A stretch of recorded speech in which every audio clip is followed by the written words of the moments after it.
বিকেলের নাস্তায় কি বানাবো সেটা জিজ্ঞেস করতেই তো হাজবেন্ড বলে উঠলো দুধ চা আর পোড়া রুটি খাবে। এটা নাকি বর্তমানে প্রচুর ভাইরাল ট্রেন্ডিং খাবার, তো এটাই নাকি সে আজকে বিকালের নাস্তায় খাবে। তো আর কি করা, সে আগে থেকে প্ল্যানিং করে রেখেছিল, শুধু অপেক্ষা ছিল আমি কতক্ষণে জিজ্ঞেস করবো আর সে টুস করে বলে ফেলবে।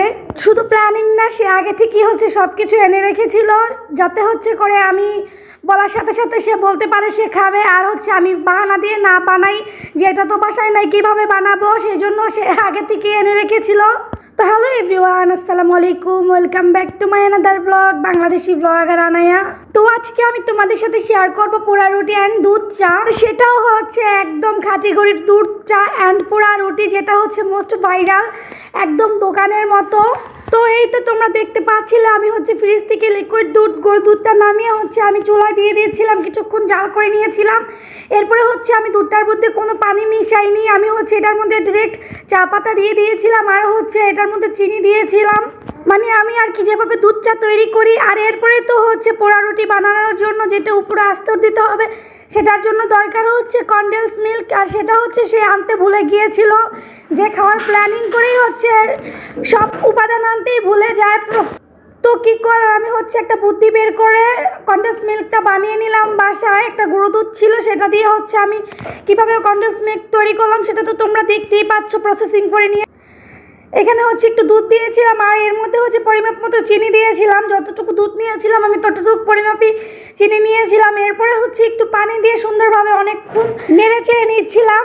আর এখানে আমি সম্পূর্ণ নেড়ে চেড়ে নেওয়ার পরে যখন চিনিটা গলে গিয়েছিল আর কনডেন্স মিল্কটাও তৈরি হয়ে গিয়েছিল, আর এই তো এখানে আমি রুটি পোড়া শুরু করে দিয়েছিলাম।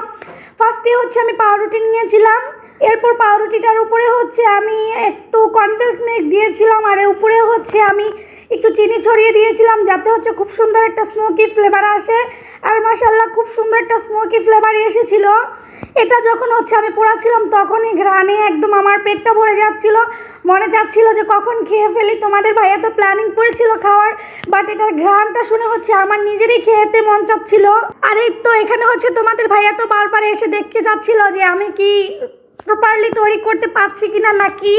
তো আমি তাকে বললাম যে আমার প্রতি যদি কনফিডেন্স নাই থাকে তাহলে তোমার আনা উচিত হয়নি বাসায়, এটা তুমি বাইরে কিনেই খেতে পারতে। তো সে আমাকে উত্তর দিল এটা বাসায় খাওয়ার মজাটাই আলাদা আর বাইরে খাওয়ার মজাটাই আলাদা। আমি আজকে বাসায় খেতে চেয়েছিলাম, আর আমি বলিনি যে তুমি পারবা না, তুমি 100তে 100% পারবা। আমি জানি তুমি চেষ্টা করলে সব কিছুই পারো।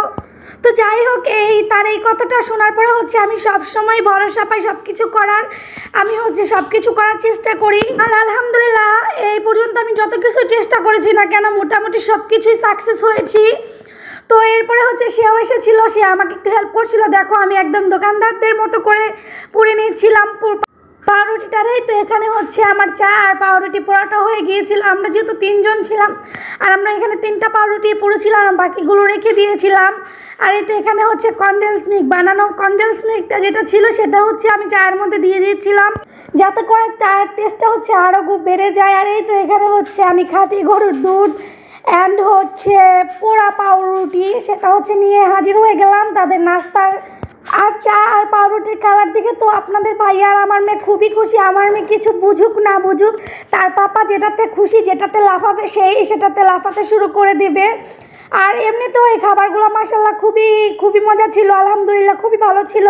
আর এটা দেখতেও খুব সুন্দর হয়েছিল, যেটা তোমরা দেখতেই পাচ্ছ।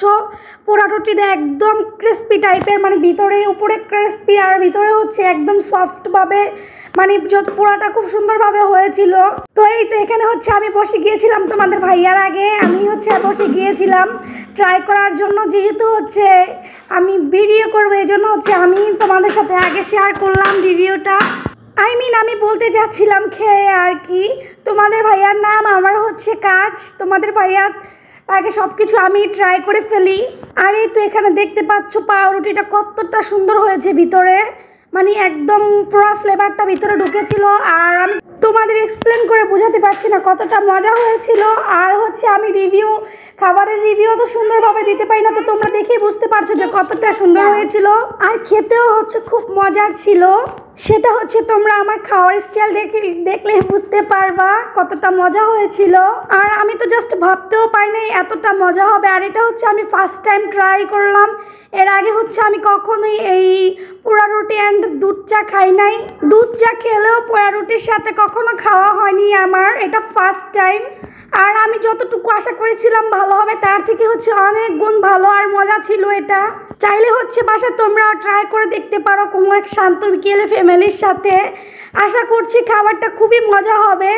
পোড়া রুটি আর হচ্ছে দুধ চা জাস্ট অসাধারণ কম্বিনেশন। এটা হচ্ছে বলার কিছুই থাকে না এখানে, জাস্ট অসাধারণ। যারা চা লাভার তাদের তো হচ্ছে এটা খুবই বেশি পছন্দের। চা আমি সেরকম লাইক করি না বা হচ্ছে আমি সেরকম খাই না, তো বাট আজকে এটা খাওয়ার পরে হচ্ছে আমার চায়ের প্রতি ভালোবাসাটা আরও অনেক গুণ বেড়ে গেল। যেটা হচ্ছে তোমরা দেখতেই পাচ্ছ, আমি পুরো 1 কাপ চা কখনোই খেতাম না, বাট এখন পুরো শেষ করে ফেলছি।